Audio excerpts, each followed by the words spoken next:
வன் தேடும் உறவுகள் அனைவருக்கும் இன்றைய நாள் இனிய நாளாக அமைந்திட எங்களுடைய வாழ்த்துக்கள். நம்மளோட சேனலில் வழங்கக்கூடியதுன்னு பார்த்தீங்கன்னா முற்றிலும் இலவசமான வரன் பதிவுங்க. ஸோ இந்த பதிவில் கூட உங்களுக்கான வாழ்க்கை துணை மேலாமாங்க இன்றைய இலவச வரன்களை பார்ப்போம். பெயர் தனலட்சுமி, வயது 38 வயது ஆகுதுங்க. ராசி மீன ராசிங்க. ஜாதின்னு பார்த்தீங்கன்னா இவங்க இந்துல வண்ணார் சமுதாயத்தை சார்ந்தவங்க. படிப்பு இவங்க 5ஆம் வகுப்பு முடிச்சிருக்காங்க. இவங்க சொந்தமாக அயன் பண்ணுற கடை, அதாவது துணி அயன் பண்ணுற ஷாப் வச்சு நடத்திட்டு வராங்க. நல்ல ஒரு வருமானம் வரதா சொல்லியிருக்காங்க. அதாவது 2-3 ஆளுங்களை போட்டு அதுக்கு தனியாக ஒரு 4-5 இடத்துல வச்சுருக்கிறதா சொல்லியிருக்காங்க. இவங்களோட திருமண நிலைன்னு பார்த்தீங்கன்னா இவங்களுக்கு செகண்ட் மேரேஜ் தாங்க. ஸோ வரக்கூடியவருக்கு ஃபஸ்ட்டாக இருந்தாலும் ஓகே, செகண்டாக இருந்தாலும் ஓகேன்னு சொல்லியிருக்காங்க. இவங்களுடைய முகவரின்னு பார்த்தீங்கன்னா விழுப்புரத்தில் வசிக்கிறாங்க. மணமகளுடைய வசதி நிலைன்னு பார்த்தீங்கன்னா இவங்களுக்கு சொந்த வீடு இருக்குங்க. அது இல்லாமல் ஒரு 2 இடத்துல ஃப்ளாட் வாங்கி போட்டுக்கிறதா சொல்லியிருக்காங்க.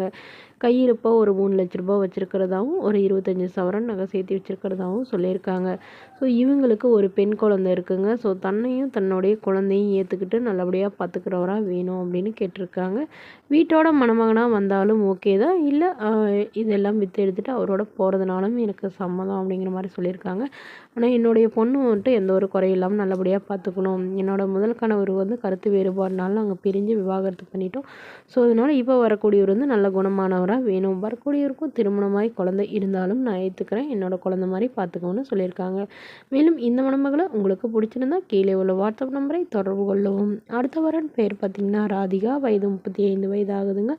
ராசி துலாம் ராசிங்க. ஜாதின்னு பார்த்திங்கன்னா இந்துல வண்ணார் சமுதாயத்தை சார்ந்தவங்க. படிப்பு 12ஆம் வகுப்பு முடிச்சிருக்காங்க. இவங்க துணிக்கடை சின்னதாக வச்சு நடத்திக்கிட்டு வராங்க. நல்ல ஒரு மாதம் ஒரு 20-25,000 வருமானம் வரதா சொல்லியிருக்காங்க. இவங்களோட திருமண நிலைன்னு பார்த்திங்கன்னா இவங்களுக்கு 2ஆம் மனம் தாங்க. ஸோ வரக்கூடியவருக்கும் ஃபஸ்ட்டாக இருந்தாலும் ஓகே, செகண்டாக இருந்தாலும் ஓகேன்னு சொல்லியிருக்காங்க. இவங்களுடைய முகவரின்னு பார்த்திங்கன்னா இவங்க ஈரோடை சார்ந்தவங்க.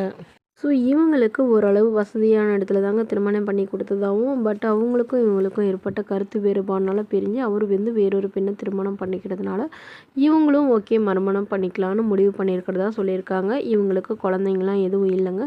ஸோ அதனால் வரக்கூடியவருக்கும் குழந்தைங்க இல்லாமல் இருந்தாலும் ஓகே, இருந்தாலும் ஒன்றும் பிரச்சனை இல்லைங்கிற மாதிரி சொல்லியிருக்காங்க. நான் பார்த்துக்கிறேன் அப்படிங்கிற மாதிரி சொல்லியிருக்காங்க.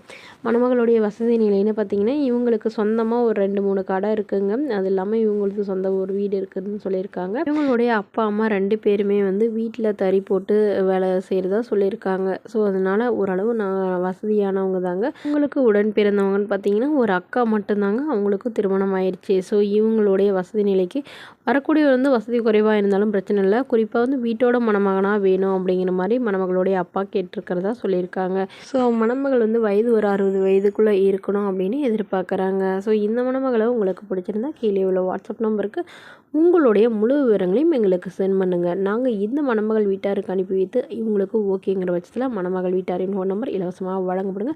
இது போன்ற இலவசங்களை உடனுக்குடனே உங்களுடைய ஃபோன்லேயே தெரிஞ்சுக்கிறோம். நம்மளோட சேனல் சப்ஸ்கிரைப் பண்ணி அருகில் உள்ள பெல் ஐகானை கிளிக் பண்ணி ஆல் செட் பண்ணிக்கோங்க. Okay friends.